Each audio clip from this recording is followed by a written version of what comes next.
देखिए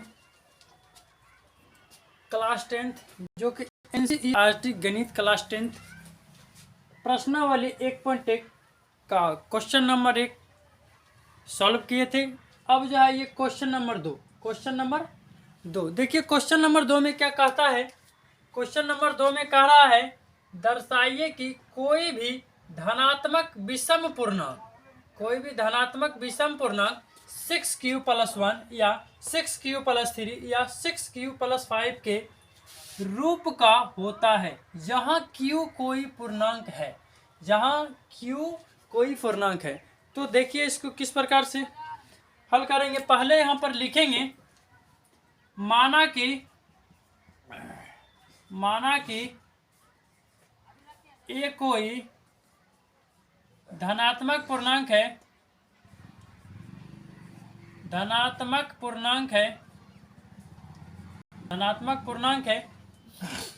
तो देखिए माना कि ये कोई क्या है, धनात्मक पूर्णांक है।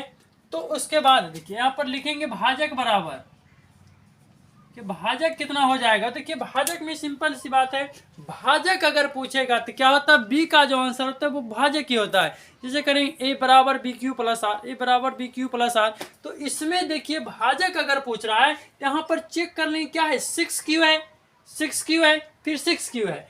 अगर 6q पूछता है तो भाजक मेरा 6 हो जाएगा। अगर यहाँ पर 3q पूछेगा तो भाजक मेरा 3q हो जाएगा। अगर 5q है तो भाजक मेरा 5q हो जाएगा। अगर यहाँ पर 9q है तो भाजक मेरा 9q हो जाएगा। यहाँ पे देख लेंगे किसका पूछ रहा है, तो 6 का पूछता है तो भाजक कितना 6 हो गया। तो अब क्या करेंगे, देखिए अब r का आंसर, क्योंकि a बराबर a कोई क्या है, धनात्मक पूर्णांक, b आ गया। तो अब क्या है, q तो ऑटोमेटिक ये है। अब देखिए r का आंसर चाहिए, तो r के आंसर क्या देंगे। देखिए लास्ट में ये जो r का आंसर ये शेषफल है, प्लस में क्या होता है ये r का, a बराबर ये bq+r, r का आंसर कितना है 5, अंत में कितना 5। तो क्या करेंगे, r के आंसर में 0 से लेके 5 तक जाएंगे। कहाँ तक जाएंगे, 0 से लेके 5 तक जाएंगे। तो ऐसे लिखेंगे r बराबर 0 1 2 3 4 5 इस प्रकार से। तब अब देखिए यहां से हम सॉल्व करते हैं, लिखेंगे यूक्लिड विभाजन प्रमेयिका से यूक्लिड विभाजन प्रमेयिका से। तो अब क्या करेंगे, r का आंसर पहले 0 रखेंगे। क्या रखेंगे, जब r बराबर 0, जब r का आंसर क्या रखेंगे 0, तो फिर सूत्र लगाएंगे a बराबर bq+r। तो a बराबर b का आंसर देखिए कितना है, b का आंसर कितना है, भाजक क्या होता है, भाजक मतलब b मतलब भाजक, b मतलब भाजक। तो भाजक मेरा कितना है 6, तो 6q है तो q प्लस r का आंसर देखिए कितना दिए 0, तो क्या देंगे 0। तो क्या हो जाएगा a बराबर 6q, क्योंकि 0 तो 8 नहीं होगा, हो गया। अब देखिए क्या लिखेंगे, जब r का आंसर 0 दिए तब r का आंसर क्या देंगे 1। तो लिखेंगे जब r बराबर 1, तो फिर लिखेंगे a बराबर bq+r, a बराबर b का आंसर कितना 6, तो 6q+r का आंसर कितना है 1। तो क्या हो गया, r का आंसर 1। तो दोनों में ऐड करेंगे तो क्या होगा, ऐड होगा, यह है q+1 नहीं होगा, तो उसी प्रकार से लिखाएगा। अब देखिए लिखेंगे जब r का आंसर अब 2 देंगे, r का आंसर जब r बराबर 2 रखने पर, तो यहाँ फिर लिखेंगे a बराबर bq+r।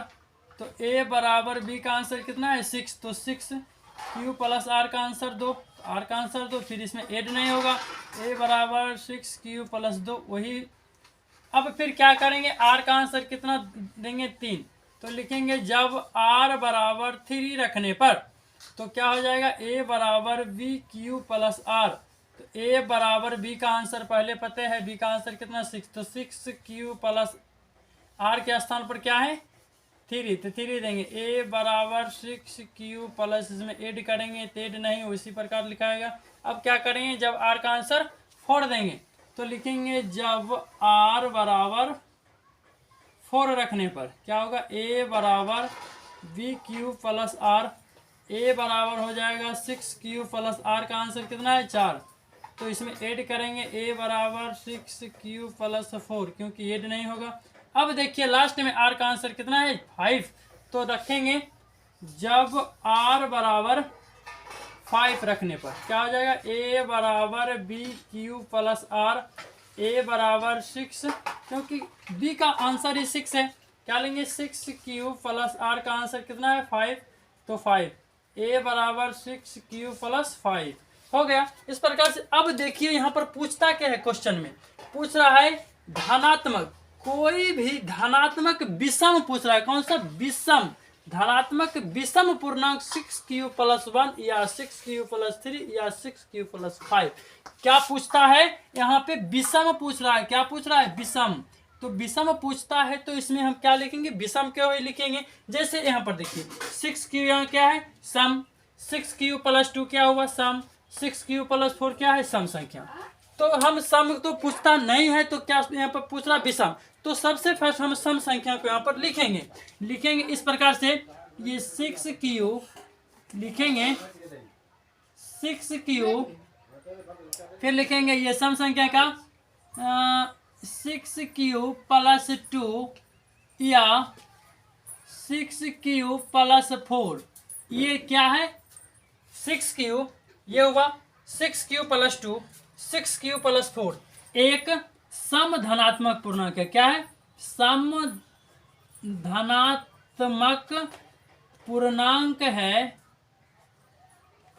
है। अब लिखेंगे विषम को, विषम क्या है 6q प्लस 1, लिखेंगे 6q प्लस 1, अब फिर क्या है 6q प्लस 3, तो 6q प्लस 3 या अब देखिए क्या है 6q प्लस 5, क्या लिखेंगे 6q प्लस 5 के रूप के, यानी 6q प्लस 5 क्या है ये विषम धनात्मक पूर्णांक, 6q प्लस 5 एक विषम, क्या लिख देंगे विषम धनात्मक पूर्णांक है, तो पूर्णांक के रूप में धनात्मक पूर्णांक के रूप का होता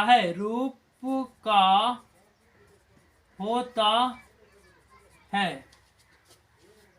थैंक यू।